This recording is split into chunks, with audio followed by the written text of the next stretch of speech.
Okay, I'm going to finish this word. Let me tell you. So the whole reason that, let me read this again. I'm sorry. I have seen also, verse 14, Jeremiah 23. I have seen also the prophets of Jerusalem in horrible things. They commit adultery and walk in lies. My God.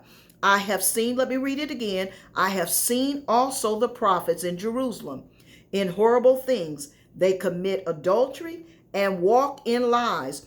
They also strengthen the hands of the evildoers, that none do return from his wickedness. Now, one of the major assignments of prophets in the earth, and that's another reason why you may not admit it, but in Ephesians 4, 12 and 13, it says that the apostle, the prophet, the evangelist, the pastor, and the teacher, they're all there for the perfecting, the equipping and perfecting of the church. And when they're not in place, then the church, the body, is not equipped and is not perfected.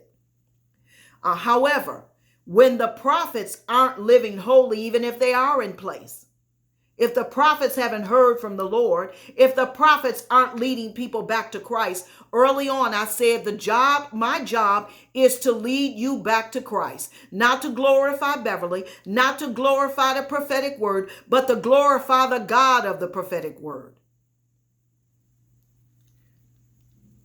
And so so what is being said here, the indictment against the prophets here is you aren't even leading anybody back to God. You're not leading them out of wickedness. You're not bringing conversion and conviction. You're strengthening the hand of the sinner.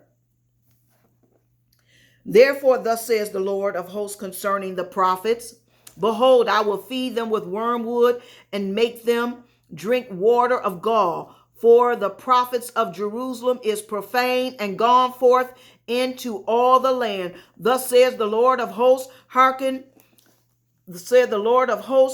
not unto the words of the prophets that prophesy unto you, that make you vain. They speak of their vision out of their own heart and not out of the mouth of the Lord. So what he's saying here is that you've got prophets that they're speaking out of their own heart. They're prophesying out of their own heart. They're prophesying visions that they're not the Lord's. He said, they're not mine. He said, what else? He said, for who have, I'm at verse 18, Jeremiah 23, slow down, Beverly. For who have stood in the counsel of the Lord